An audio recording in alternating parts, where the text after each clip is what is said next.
Prashad Shrimati Bhaktivedanta Swami Niti Namine Namaste Saraswati Devi Gaurvani Pacharine Nivishesha Shunyavadi Pashyati Deshatadine Om Namo Bhagavate Vasudevaya Om Namo Bhagavate Vasudevaya Om Namo Bhagavate Vasudevaya.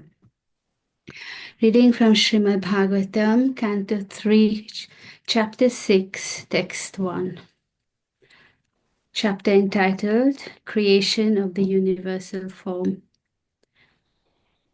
Rishiruvacha iti tasam swashaktinam satinam asametya saha prasuptaloka tantranam nishamya gatimishvaraha.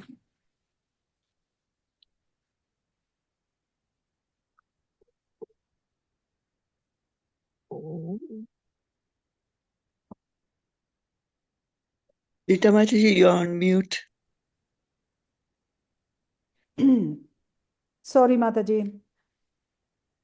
The Rishi Maitreya said, the Lord thus heard about the suspension of the progressive creative functions of the universe due to the non-combination of his potencies, such as the Mahatattva.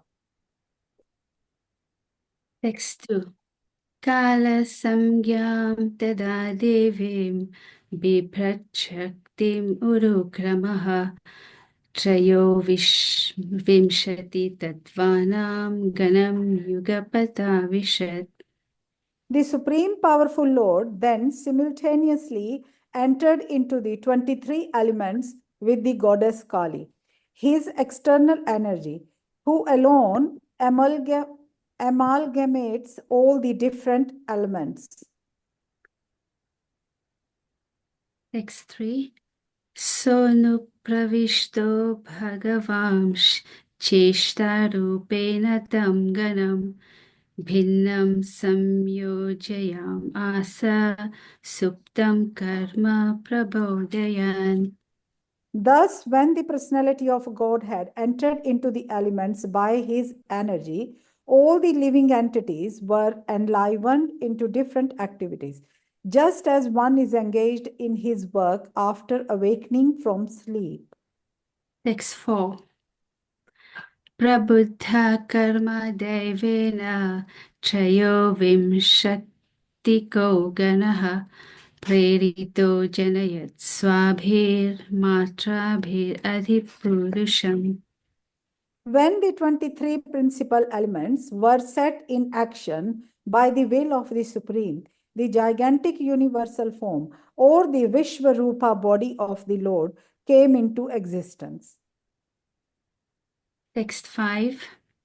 Parena vishala swasmin matraya vishwasriganaha chukshobhanyonyam asadya yasmin lokashcharacharaha. As the Lord, in his plenary portion, entered into the elements of the universal creation, they transformed into the gigantic form in which all the planetary systems and all movable and immovable creations rest. Text 6. Hiranmaya sapurusha sahasra parivatsaran andakosha uvasapsu sarvasadvopaprimhitaha. The gigantic Virat Purusha, known as Hiranyamaya, lived for 1,000 celestial years on the water of the universe, and all the living entities lay with him. 7. Savai Vishwa Srijam Garbho Deva Karmatma Shaktiman Vibhabhajatmanatmanam Ekadha Dashadha Tridha. The total energy of the Mahatattva in the form of the gigantic Virat Rupa divided himself by himself into the consciousness of the living entities, the life of activity and self-identification, which are subdivided into 1, 10 and 3 respectively. Text 8. Esha Hyashesha Sattvanam Atmamshah Paramatmanaha Adyovataro Yatraso Bhutagramo Vibhavyate. The gigantic universal form of the Supreme Lord is the first incarnation and plenary portion of the Supersoul.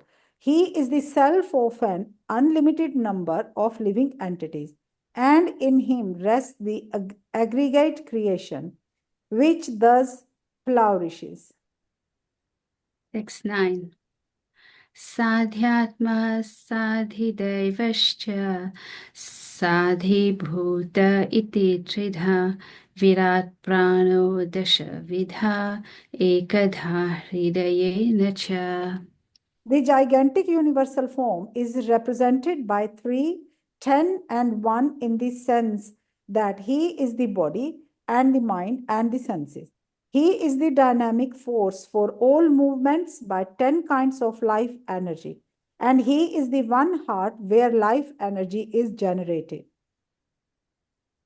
Next 10.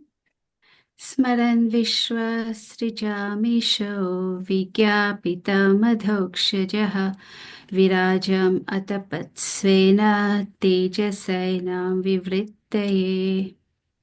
The Supreme Lord is the supersoul of all the demigods, entrusted with the task of constructing the cosmic manifestation. Being thus prayed to by the demigods, he thought to himself and thus manifested the gigantic form for their understanding. Text 11. Atha tasyabhitaptasya katidhayatana niha nirabhidyanta devanam tani me gadatah shrinu. Maitreya said, "You may now hear from me how the Supreme Lord separated himself into the diverse forms of the demigods after the manifestation of the gigantic universal form." Text 12. Tasyagnirasyam nirbhinnam lokapalo vishadpadam vacha swamshena vaktavyam yayaso pratipadyate. Agni or heat separated from his mouth, and all the directors of material affairs entered into it in their respective positions.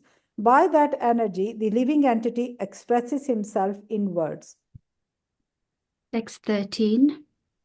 Nirbhinnam talu varuno lokapalo vishaddhare jivayam shena charasam yayaso pratipadyate. When the palette of the gigantic form was separately manifested, Varuna, the director of water in the planetary systems, entered therein. And thus the living entity has the facility to taste everything with his tongue. Text 14. Nirbhinne ashwino nase vishnor avishatam padam घ्राणेनां शेन गन्धस्य प्रतिपतिर्यतो भवेत्. When the Lord's two nostrils separately manifested themselves, the dual Ashwini Kumaras entered them in their proper positions. And because of this, the living entities can smell the aromas of everything. Text 15. Nirbhinne akshini tvashta lokapalo vishadvibho chakshusham shena rupanam pratipattiryato bhavet. Thereafter, the two eyes of the gigantic form of the Lord were separately manifested. The sun, the director of light, entered them with the partial representation of eyesight, and thus the living entities can have vision of forms. Text 16. Nirbhinnani yasya charmani lokapalo nilo vishat pranenam shena samsparsham yena so pratipadyate. When there was a manifestation of skin separated from the gigantic form, Anila, the deity directing the wind, entered with partial touch, and thus the living entities can realize tactile knowledge. Text 17. Karnavasya vinirбhinnau dhishyam swam vivishu dishaha Shrotrenam shena shabdasya siddhim yena prapadyate. When the ears of the gigantic form became manifested, all the controlling deities of the directions entered into them with the hearing principles, by which all the living entities hear and take advantage of sound. Text 18.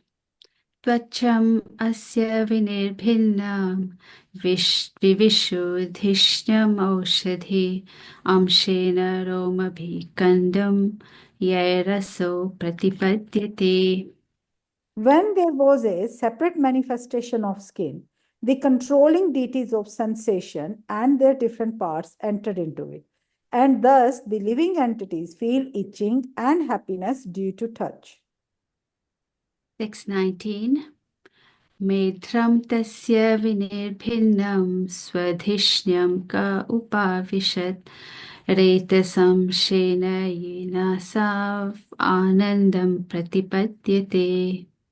When the genitals of the gigantic form separately became manifest, then Prajapati, the original living creature, entered into them with his partial semen, and thus the living entities can enjoy sex pleasure.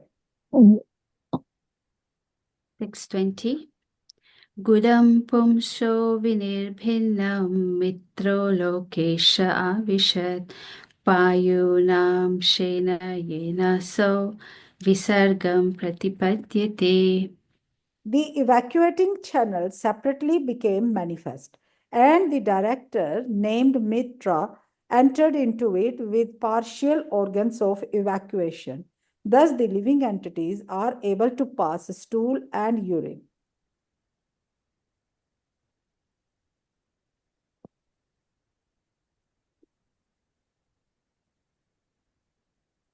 Jai Hare Krishna, thank you so much. That was beautifully presented. Thank you so much, Rita Mataji, for the English, and Vinda Devi for the Sanskrit translation. Thank you so much. So nice Hare to recite Krishna. it. Just going to share you my screen.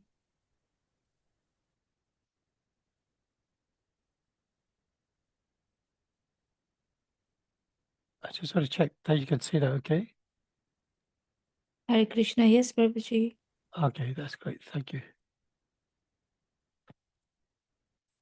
Okay, so today, Hare Krishna, everyone. Welcome to today's chat on the Shema Bhagavatam, Canto 3, the Status Quo, Chapter 6, the creation of the universal form. The verses that we're reading today are 16, 17, 18, and 19. My name is Krishna Govinda Das. Om Namo Bhagavate Vasudevaya. Om Namo Bhagavate Vasudevaya. Om Namo Bhagavate Vasudevaya. So chapter 16, verse 16. Nirbinani Ashachamani Loka Palo Nilo Vishat Prane Namashena Samspasham Yeno Sho Pratipadyate. Translation: when there was a manifestation of skin separated from the gigantic form, Anila, the deity directing the wind, entered with partial touch, and thus the living entities can realize tactile knowledge. Verse 17. Karnavasha vinibino Dishne yam swam vivisho disha Shrote snanam shena shabdasya Siddhim yena papachate.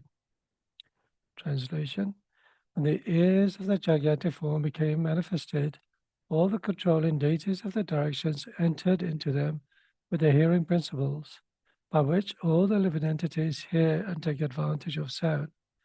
Purport by His Divine Grace, Srila Bhaktivedanta Swami Srila Prabhupada Ki Jai. The ear is the most important instrument in the body of the living entity. Sound is the most important medium for carrying the message of distant and unknown things. The perfection of all sound or knowledge enters through the ear and makes one's life perfect. The entire Vedic system of knowledge is received by oral reception only, and thus sound is the most important source of knowledge. Verse 18. Tvachamasha vinirbhinam vivesho dishyam oshadihi amshena rama bhikanum ye asho pratipajyate. Translation. When there was a separate manifestation of skin, the controlling deities of sensations and their different parts entered into it. Thus the living entities feel itching and happiness due to touch. For sense perception, there are two principal items, touch and itching, and both of them are controlled by the skin and hairs on the body. According to Shri Vishwanath Chakravarti, the controlling deity of touch is the air passing within the body. The controlling deity of the hairs on the body is Oshadhiya. For the skin, the object of perception is touch. And for the hairs on the body, the object of perception is itching. And the last verse, 19. Medram tasha vinirbhinam swadishnyam ka upavishad ritam samshena yena shav anandam pratipadyate. Translation. When the genitals of the gigantic form separately became manifest, then Prajapati, the original living creature, entered into them with his partial semen, and thus the living entities can enjoy sex pleasure. Just go back to verse 16, where I'll start off from.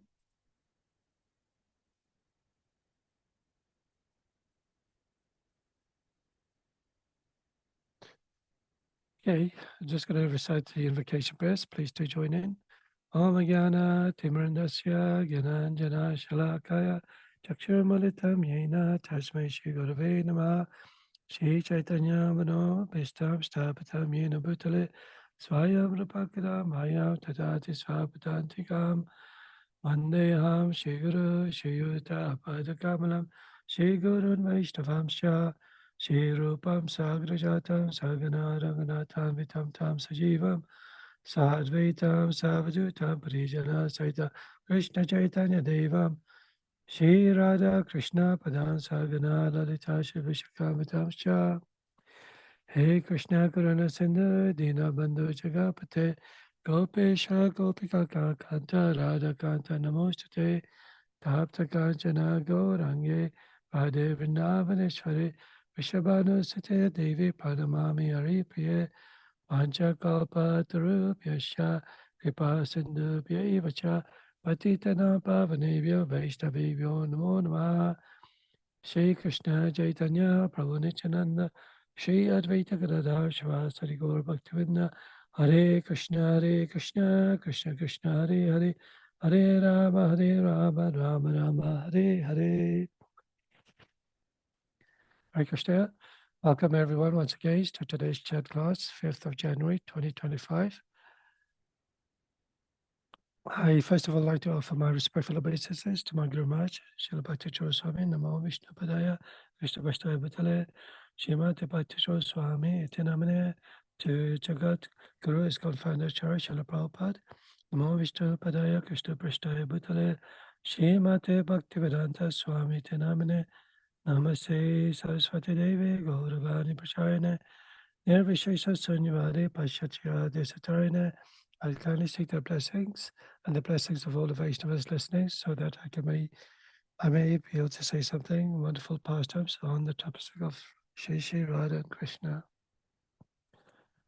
So today's verse, or rather today's verses 16 till 19. First of all, this particular chapter or chapter 3 refers to status quo. Now, does anybody understand what status quo actually means? Status quo is a Latin word. It actually means that existing state. So when I sort of looked a bit more further into it, although I was a follower of the pop band Status Quo from the 80s, most of you may not remember the Status Quo pop band. But the meaning of status quo literally means the existing state of affair.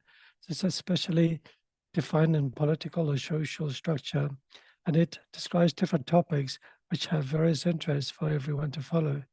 Now you may think, what is there social or political affairs to talk about in the spiritual world? How can anything be of material nature be of any value in the spiritual realm? When you actually look at chapter 33, you look at all the verses, all the titles of the title of the chapters. It starts off with Vidura. Vidura was a prince, along with his brother Dhritarashtra and Pandu, they ruled Hastinapura. But Vidura, although he left during the time of the Kurukshetra war, when he met Uddhava and Maitreya Muni, he also wanted to ask them about the whereabouts of Lord Krishna, about the Pandavas, who he was very dear to, wanted to know about what was happening in Hastinapura and about his brother, King Dhritarashtra. So these were also political issues that King Vidura or Prince Vidura was asking. And then further on, some of the chapters are discussing about the creation of the universal form. These are obviously spiritual topics for everyone to understand how the universal form is created, who is the creator, what happens, how is it created, how is it annihilated. Then Vidura asks further inquiries to Maitreya Muni and to Uddhava about different manifestations of Lord Brahma or Brahma and the Garbhodaksha Vishnu. Then it goes on to a calculation of the time and the atom, which are also scientific topics as well from a spiritual perspective. These are all described in the Srimad Bhagavatam. Then it goes on to the different leelas and the different topics of the Lord, the Supreme Lord's pastimes, including Lord Varadev. And then talking about Jayan Vijay and how he was cursed by the 4 Kumaras. Then eventually it talks about, or this discussion between Kadama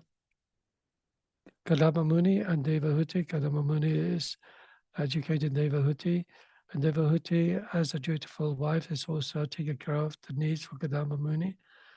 But also at the same time, the son, Kapila Dev, who is a manifestation of Lord Vishnu, he also comes and gives instructions and executions the process of devotional service to Devahuti. So this actually shows you these topics are not of material discussions. They are of importance that we should all ask in ourselves about who we are, why we're here, what is the purpose of life, what is the aim of and goal of life as well. How is this world created? How do we know who God is? Who is God? So now we go back to this particular verses. We understand that from this particular verse, first of all, it talks about the gigantic form of Lord Vishnu, and as is manifested from Karadaksha Vishnu, from the skin, from the pores of the skin, all the bubbles, all the universes are created, and there, lying on Sheshananta, is Garbhodaksha Vishnu, lying on the ocean of the Garbhodaka. From Garbhodaka, he also expands himself into the super soul, or Shiradaksha Vishnu. So we can understand, first of all, Lord Krishna is the Supreme Personality of Godhead. And from the Sri Brahma Samhita, Lord Brahma recites the verse, Ishvaraha Parama Krishna Sachitananda Vigraha Anadi Govinda Govinda Savakana Karanam. That's the Supreme Personality of Godhead is Krishna, none other than Govinda, is eternal, full of knowledge and full of bliss. From Krishna, he expands himself into Lord Balaram. From Lord Balaram, expands himself into Shankashan, who is also expanded as Sheshananta, the celestial serpent, whom Lord Vishnu is lying on. From Lord Shankashan, he also expands into Narayan. From Narayan, he expands himself into Karadaksha Vishnu. And as I mentioned earlier on, from the slideshow, which I showed you last week as well, from Karadaksha Vishnu, from the pores of his skin, all the bubbles, all the universes appear, and each of the universes, Garbhodaksha Vishnu appears. From him, he expands himself into Shiradaksha Vishnu. In fact, we're also expansions of Shiradaksha Vishnu. Although we're on a minute level, we're never considered to be on the same level as the Supreme Personality of Godhead. We may be like a drop of water in an ocean. We may have the qualities of that drop of water in an ocean, but certainly not level of quantity. So we cannot confirm or connect ourselves as being the Supreme Lord. We're just part and parcel of the Supreme Lord. Also from Shankar comes the Leela avatars as well. The Leela avatars are like Rama, Nrsimha. You have the Guna avatars. The Guna avatars are the expansions of the Lord who are in charge of the three modes of mature nature, goodness, passion, and ignorance. And these personalities are Vishnu, Lord Brahma, and Lord Shiva. Then you also have the Manvantaras. You also have the Yuga avatars. The Yuga avatars are the expansions of the Supreme Lord who come in the different yugas, Satya Yuga, Treta Yuga, Dwapara Yuga, Kali Yuga. Like in the case of Lord Varahadev, it could be like Lord Buddha, it could be even Kalki as well. Then you also have the expansion as Shakti Aveshavata, like Narada Muni and the four Kumaras are just examples. So just going back to this universal form, when we read one of the verses previously from Canto 3, chapter 3, verse number 8, I'll just read that to you again. Esha hi ashesha sattvanam atmamsha paramatmanaha ajovataro yatrasho bhuta gramo vibhavyate. Translation: the gigantic universal form of the Supreme Lord is the first incarnation and plenary portion of the Supersoul. So here you have the explanation that the gigantic universal form, the Virat Rupa form of the Supreme Lord, the first incarnation and plenary portion of the Supersoul, incarnation of Shiradaksha Vishnu, is the self of an unlimited number of living entities, and in him rests the aggregated creation which thus flourishes. Just to read the purport quickly, the Supreme Lord expands himself in two ways, by personal, plenary expansions and separated, minute expansions. The personal and plenary expansions are Vishnu Tattvas, and the separated expansions are living entities. Since the living entities are very small, they are sometimes described as the marginal energy of the Lord. So you have the superior internal energy of the Supreme Lord, and then you have the marginal energy of the Lord, which are considered to be the living entities. You have the external energy of the Supreme Lord, or the Mahatattva. But the mystic yogis consider the living entities and the super soul, Paramatma, to be one and the same. But as you know from the Bhagavad Gita, there are two separate personalities. You have the Paramatma and you have the living entity.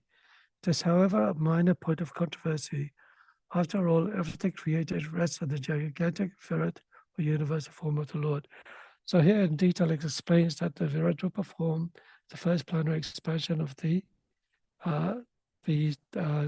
Super Soul himself, Shiradaksha Vishnu. And the verse that we were reading earlier on, it mentions about Anila. Anila is the deity directing the wind. So Anila is actually one of the 8 Vasus. The 8 Vasus are expansions of Lord Narayan in the form of demigods. They are not eternal. They actually dissipate at the time of annihilation, but they support Lord Narayan in the creation of the universal form, and they have a particular representation or duty for their interaction with the universal form. So the 8 Vasus are also represented as the deity form or the demigod deity form for each of the 8 elements. The 8 elements, as from Bhagavad Gita, we understand to be earth, water, fire, air, ether, mind, intelligence, and ego. As Krishna says, these are the material manifestations of material energies, the separated 8 material energies of my form. So, what are the names of these 8 Vasus? Does anybody know before I show the names?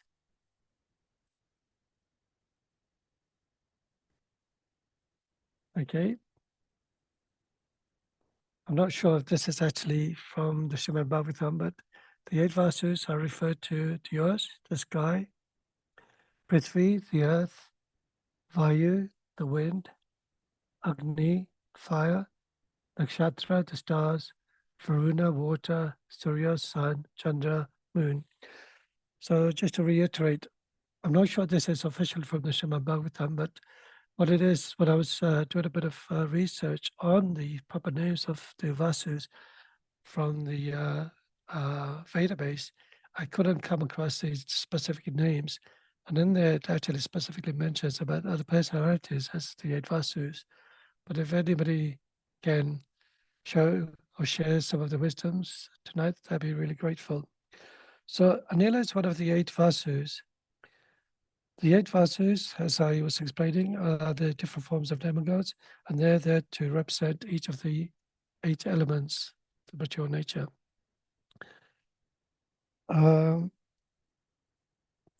When we understand these individual personalities, we also read from the Bhagavad Gita the importance of some of these personalities. And when we read about the description of the universal form, when we read the description of the absolute knowledge, it shows you how Krishna is represented by some of these elements. Now, I'll just go to chapter 10, verse 8, which is one of the Chatur Shlokas. Most of you would know these verses. These are the 4 important verses from chapter 10 in the Bhagavad Gita. Am sarvasya prabhavo patah savam pravatite iti matva bhajante mam buddha bhava samamita.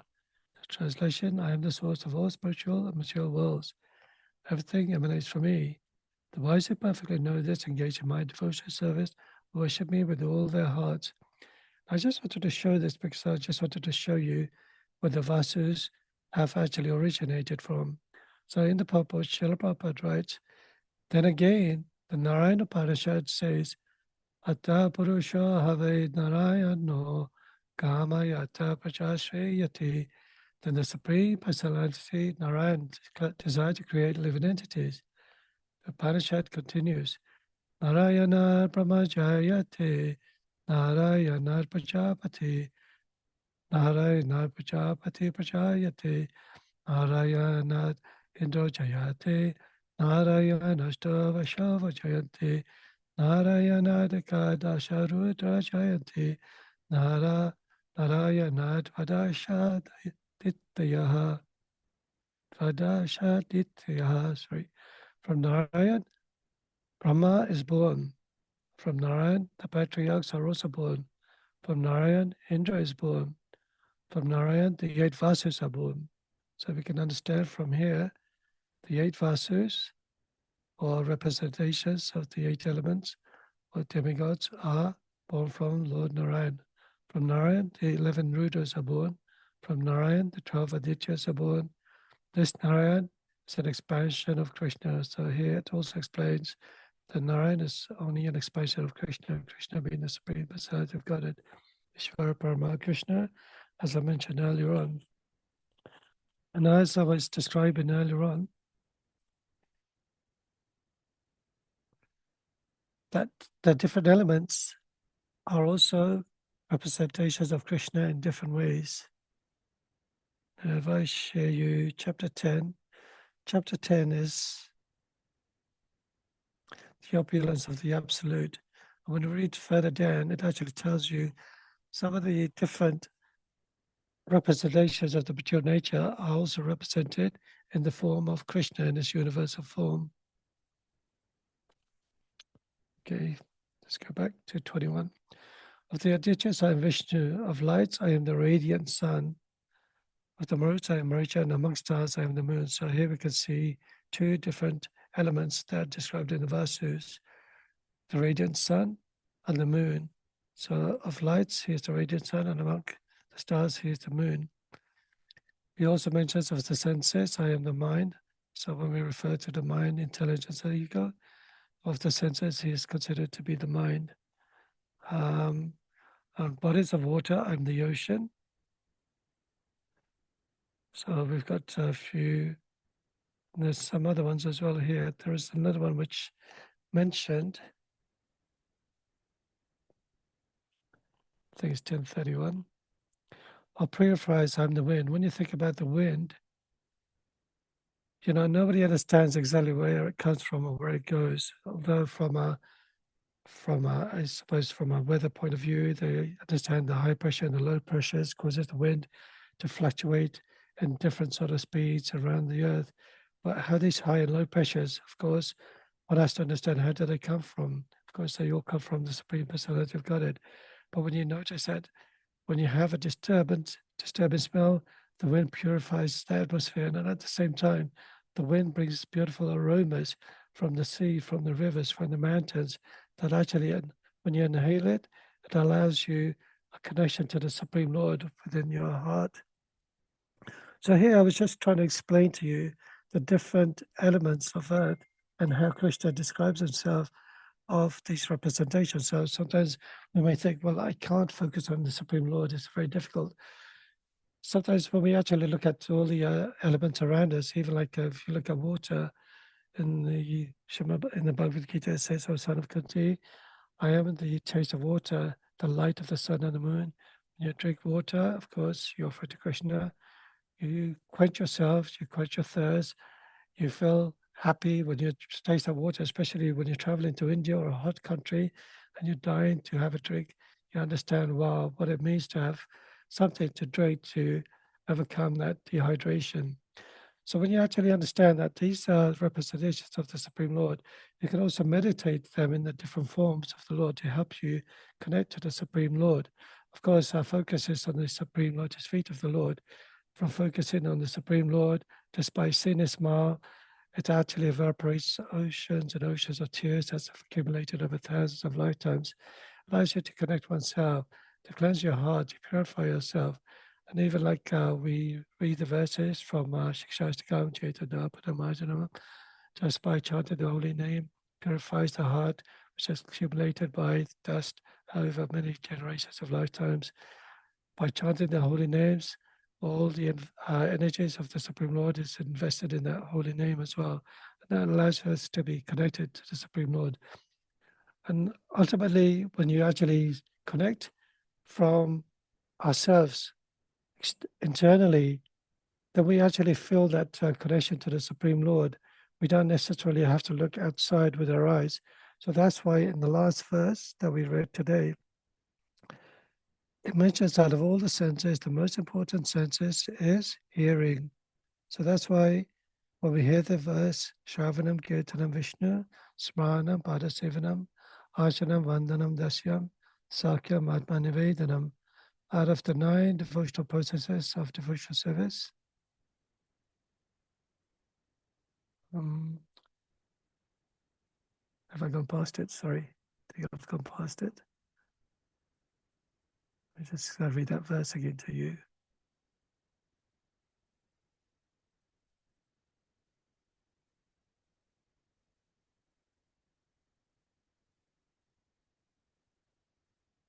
I think I've lost it. Where was it?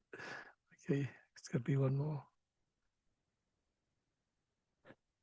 Okay, here it is. When the ears of the gigantic form became manifested, all the controlling deities of the directions entered into them with their hearing principles, by which all the living entities hear and take advantage of sound. So you can actually hear that many devotees have actually been connected to the Hare Krishna movement, the International Society for Krishna Consciousness, by just participating into the kirtans. Many devotees I've known in their stories when I've mentioned about how they joined Krishna Consciousness, maybe they were musicians in their previous lives or in that lifetime, and they were very, very much attracted to hearing the holy names of the Lord. I was just reading a story, a mini biography on the 8 elements by Rancha Prabhu. He's one of the most senior devotees of Srila Prabhupada and one of the first senior devotees within England, and he helped establish ISKCON London Temple, designed the altar, the original altar for ISKCON London at ISKCON Snow Street. And he was an architect by nature, an artist. He was explaining that he first came in contact with the devotees and he heard this holy name, the chanting of the Hare Krishna Maha Mantra, Hare Krishna, Krishna Krishna, Hare Hare, Hare Rama, Rama Rama, Hare Hare. And he was very intrigued by this chanting of the holy name, and he constantly repeated this verse again and again and again until he came to a point where he wanted to come to the temple and find out more about the importance of this particular holy name, the holy mantra recited. Even George Harrison and the Beatles, they were saying that when they were traveling from one country to another country, even though this is before they met the devotees, before they met Srila Prabhupada, before they came in contact with any of the devotees within this society, they were constantly chanting this holy name, playing the musical instruments, chanting Hare Krishna, Hare Krishna. They probably weren't aware exactly what the meaning was or who it was referring to, but they were so attracted by the holy name. Why is that? Because the holy name is not different from Krishna himself. And then when we hear Krishna, when we hear the pastimes, his name, form, qualities, pastimes, they're all manifested within the holy names. Just like Lord Chaitanya Mahaprabhu says in the second verse of the Shikshashtakam, Nam Nama Kari Bahuda Nija Sarva Shaktis Tatra Piyata Niyamata Smarana Kalaha Etadrishi Tava Bhagavan Mamapi Tudeva Madhisham. I've forgotten the last couple of lines. But actually, he mentions that there are no hard and fast rules by chanting these holy names. And he has manifested all his, or invested all his energies in the chanting of the holy names. So there's no rules or regulations. Of course, the more you perfect yourself in chanting the holy names, chanting your japa, and hearing and understanding that the name of Lord Krishna, his name, form, qualities, and pastimes are not different from Krishna himself, is the Yuga avatar in this particular Yuga of Kali Yuga, in the form of the holy name, allows us one to free ourselves from this entanglements of birth and death and get connected to the Supreme Lord.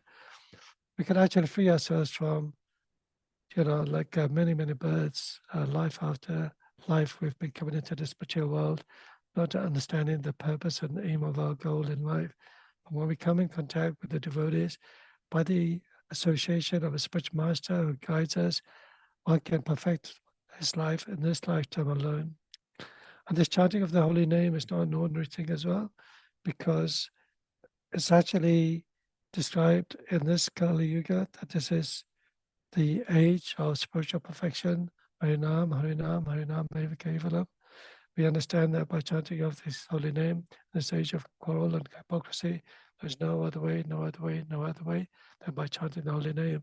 But to do that, you have to have the importance of sound, of hearing. That's why I mentioned earlier on, Shravanam, Kirtanam, Vishnam, hearing and chanting are the most two important things. And you see many talented musicians who may be blind by nature, but because they've got acute hearing ability, they are able to play beautiful musical instruments. They'll be able to sing beautifully as well. Just like if you look at famous music singers who are blind but can hear, like what's his name, Stevie Wonder, and many other personalities as well, who are sort of got that sort of inability to see but have got the perfection of hearing. So it just shows you sometimes when you actually switch off everything, you're able to hear nicely the holy name. Then you can also concentrate that much more deeper into chanting the holy name. So I'll just stop there because I believe somebody will be singing a bhajan today. If there's any questions or comments or corrections, please.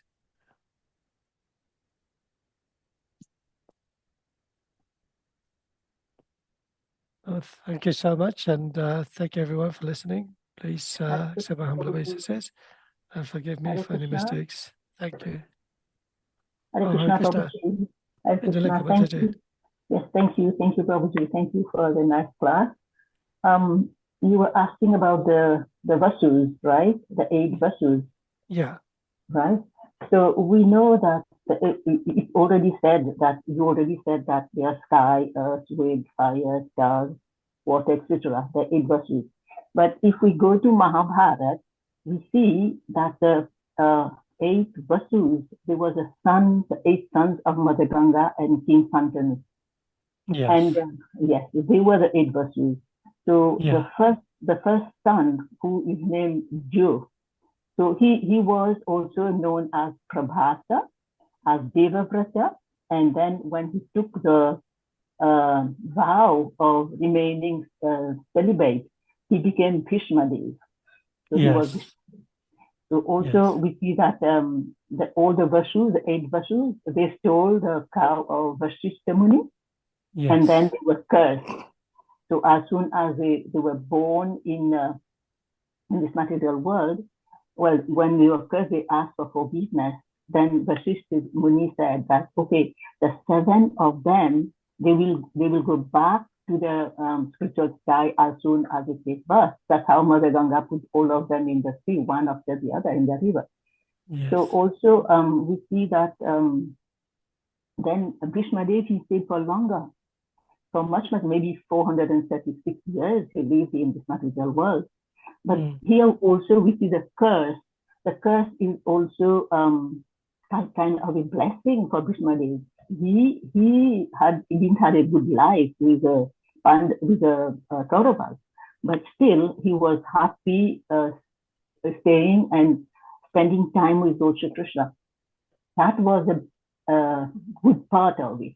He was happy to fight against Lord Krishna just because he wanted to see Lord Krishna face to face, and also he wanted to have the chivalry, the birya rasa, as we said. He wanted to, because he was the only one who could face Lord Krishna in the battle, right? He could fight with Lord Krishna. No one else was qualified to fight with Lord Krishna, and Lord Krishna wanted to have that kind of rasa with his devotees. So that's what I wanted to share. Thank you, Prabhuji. Thank you, Angelica Mataji. Thank you. When I was doing my sort of research, I did actually read about Bhishma Dev and the 8 children of Ganga Devi as the 8 Vasus. And then I also mentioned like Uddhava was considered to be one of the Vasus. So I got more confused. So it's my reason for. I don't know about Uddhava, but about the 8, I know. But if already the name of their Prabhuji, so where does Uddhava fit? No, so what it is, as I mentioned, because sometimes when you look on the internet, there's so much information. I normally stick to Veda base because that's scriptures given by Srila Prabhupada and the Acharyas.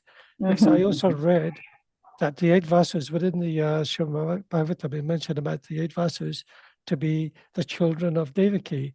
That would include Shankashan as well. So it was becoming confusing. So hence I kept it very simple, referring to the 8 elements. But yes, it'd be nice, as you mentioned, it was nice that you mentioned this as well, that the 8 Vasus were also considered to be the sons of Ganga Devi as well, which I briefly read as well. Thank you so much for sharing that as well. Thank you, Prabhuji. Thank you. And then also, there are different commentators who do their research in different factors, and then they bring their whatever they have done, their research, so that we get their knowledge. So if we read different factors, then we will find them, but it's too vast. Yeah, no, that's true. It is very vast. That's why we also have to be very careful that we stick to Srila Prabhupada's books, because it is dangerous if we learn too much, not focus on the prime objective of our devotional life, which is to serve the devotees, serve our spiritual master, follow the 4 regulated principles, chanting 60 rounds, then we become very disturbed. I've known devotees since a young age. They've actually given classes for 5 hours non-stop. They were so knowledgeable. They were Sanskrit scholars, but yet they ended up drifting away. Why is that? Because although they were intelligent, because they knew the Shastra very well, but when you have too much intelligence, it could also disturb you. But now, of course, as you know, with the internet, there's so much information, and you have to ensure that we have to get the authorization or the authority that they are real. Just like on one of the verses I mentioned about, Srila Prabhupada mentions about the super soul and the soul is considered to be equal from the people who are impersonalists. But Srila Prabhupada mentions, no, the Vaishnavas see them as different level, and you can see ourselves, we are different. Yeah. Thank you so much. Thank you, Prabhu. That's why it's good to keep the class for 1 hour, not 5 hours. 5 hours. Yeah, it's too long. Unless, of course, there's some personality that we know is genuinely pure, then yes, definitely. Thank you. Okay.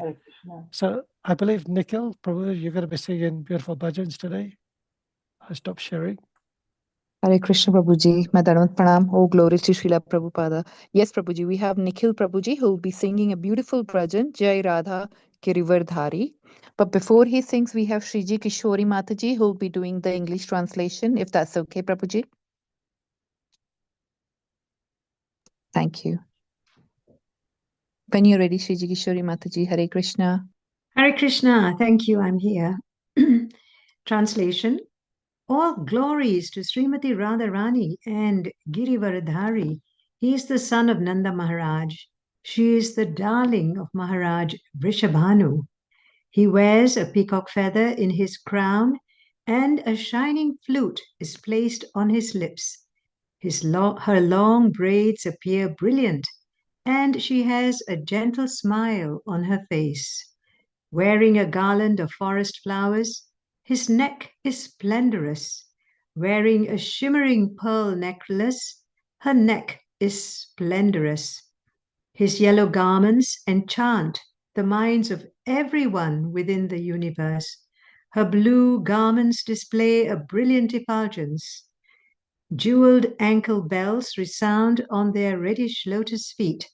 The mind of Krishna Dasa is illuminated by their splendorous presence. Hare Krishna.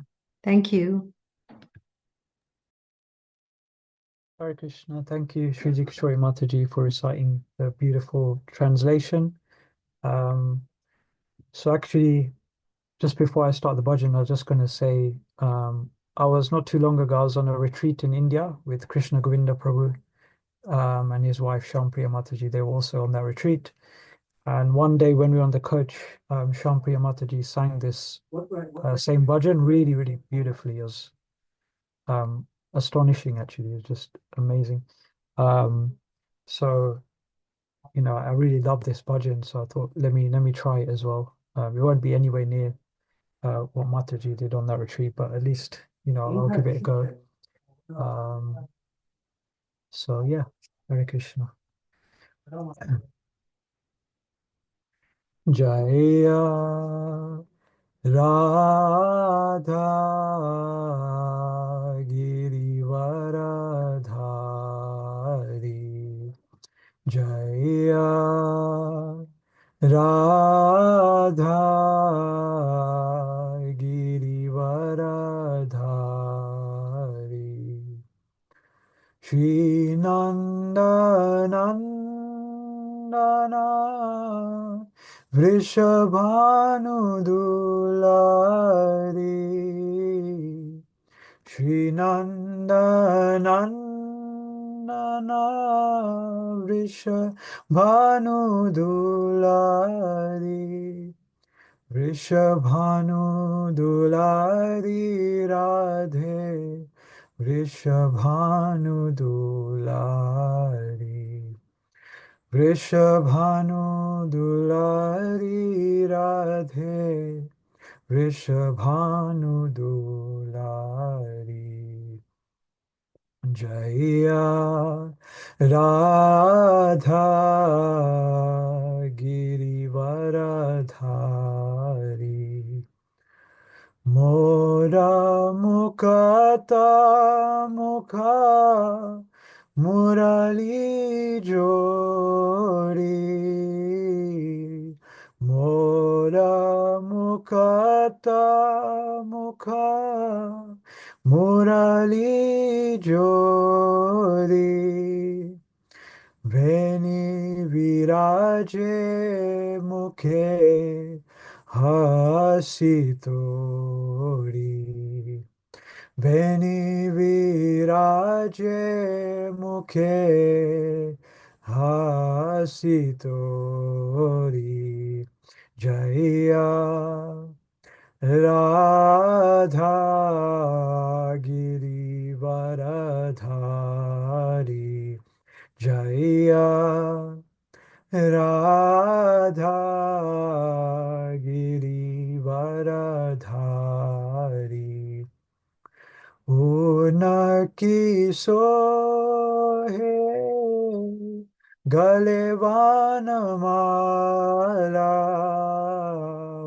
Unaki sohe Galevana mala Inaki moti mala ujala Inaki moti Mala Ujala Jaya Radha Girivaradhari Jaya Radha Girivaradhari Pitambara Jaga Jana Mana Mohe Pitambara Jaga Jana Mana Mohe Nila Udhani Bani Unaki Sohe Nila Udhani Bani Unaki Sohe Jaya Radha Girivaradhari Jaya Radha Girivaradhari Arunacharane Mani Manjira Bhaje Arunacharane Mani Manjira Bhaje Shri Krishna Dasa Tahin Man Bhave Shri Krishna Dasa Tahi Mana Bhave Jaya Radha Girivaradhari Jaya Radha Girivaradhari Shri Nandana Vrishabhanu Dulari Shri Nandana Vrishabhanu Dulari Vrishabhanu Dulari Radhe Vrishabhanu Dulari Vrishabhanu Dulari Radhe Vrishabhanu Dulari Jaya Radha Girivaradhari Shri Krishna Das Ki Jai Srila Prabhupada Ki Jai Hare Krishna. Thank you. Beautifully sang. Hari Bol, Hare Krishna. Thank you, Prabhuji, and thank you, Mataji. Hare Krishna, well done, Nikhil Prabhu. So nice to listen. Thank you. Thank you, everyone, and have a lovely week ahead of you. Keep chanting, and hopefully see all of you very shortly. Please accept our humble obeisances. Vanchakapa Rubhyascha Tarubhyascha kripa Kripa sindhubhyeva Sindhubhyaivacha cha Patitanam patitanam Pavanebhyo pavanebhyo Vaishnavebhyo Vaishnavebhyo Namo namo Namaha. namaha. Hare Thank you, Krishna, Hare everyone. Krishna. Beautiful bhajan, Nikhil Prabhu. Thank you, Mataji. Thank Hare you, Krishna. Prabhu. Hare Krishna. Hare Krishna, everyone. Thank you, Prabhuji. Thank you, Prabhu. Hare Krishna.